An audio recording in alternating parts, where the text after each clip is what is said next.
보신 것처럼 여당은 의정 갈등 해결에, 야당은 사법 리스크 대응에 안간 힘을 쓰는 모습입니다.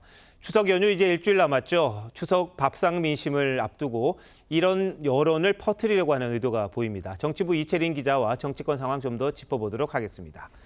자, 민주당이 오늘 문재인 전 대통령 가족 수사에 대응하는 기구, 당 차원에서 만들었잖아요. 근데 그동안 친문과 친이계 갈등 상당히 심각했었는데 이제 없어진 겁니까? 네, 일단 표면적으로는 그렇게 된 걸로 보입니다. 이재명 대표로서는 야당 탄압이라는 프레임을 강조하면서 이르면 다음 달 말 나올 것으로 보이는 본인의 1심 판결을 앞두고 단합 분위기를 만들 수 있다는 점에서 또 문 전 대통령으로서는 당의 총력 방어를 받을 수 있게 됐다는 점에서 양측의 이해관계가 맞아 떨어졌다고 볼 수 있겠습니다. 자, 표면적이라고 이 기자가 말했는데 그럼 내부적으로는 뭐 속내는 그렇지 않다 이렇게 봐야 하는 겁니까? 네, 아무래도 지난 총선 과정에서 불거졌던 이 이른바 비명 행사 앙금 여전할 수밖에 없을 겁니다. 문 전 대통령은 최근까지도 친문계 인사들에게 당이 이렇게 가는 게 맞느냐 이런 하소연을 여러 차례 했다고 하죠. 바로 어제 문 전 대통령을 만나고 온 이재명 대표가 오늘 최고위에서 관련 공개 발언을 하지 않은 걸 두고도 친문계에선 뒷말이 나왔습니다.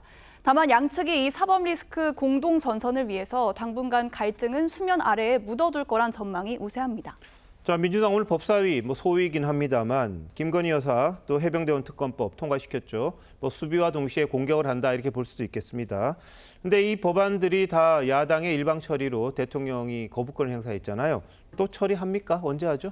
네, 야당은 일단 이번 주에 법사위 전체 회의를 거쳐서 목요일에 예정된 본회의 때 통과시킨다는 계획입니다. 그러니까 추석 연휴 직전에 처리해서 밥상머리 민심에 영향을 주기 위한 전략이라는 게 여권의 해석입니다. 네. 자, 이게 이제 회자되게 하겠다 이런 취지인 것 같네요. 자, 여당 상황 한번 살펴보죠. 어제 윤석열 대통령이 여당 지도부 일부와 만찬을 했다 이런 보도가 나왔잖아요.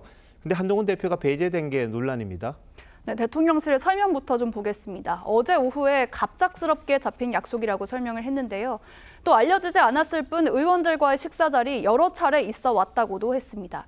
하지만 지난달 말에 한동훈 대표 등 지도부와의 만찬이 한 차례 취소된 상황이라서 여러 정치적인 해석이 나올 수밖에 없는 상황입니다.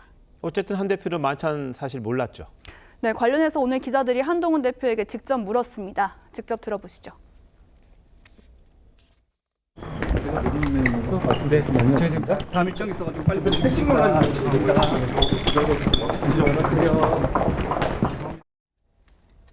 네, 유쾌한 일 아닐 것 같은데 한 대표로서는 지금 본인이 제안했던 여야 의정협의체 이게 또 급선무일 것 같긴 합니다. 네, 한동훈 대표 오늘 최고위에서는 의료계를 설득하기 위해서 의제에 제한을 두지 않는 정도의 파격적인 조건까지 검토해보자 이렇게 말한 걸로 알려졌습니다. 어떻게든 의정 갈등을 풀어보려는 상황에서 이른바 이렇게 패싱 논란까지 불거지면서 내부적으로 불편한 기색도 감지되는데요. 친한계 한 인사, 의대 증원 중재안을 내자마자 지난달에 만찬을 취소하더니 대통령이 편한 사람들만 만난다고 비판을 했습니다.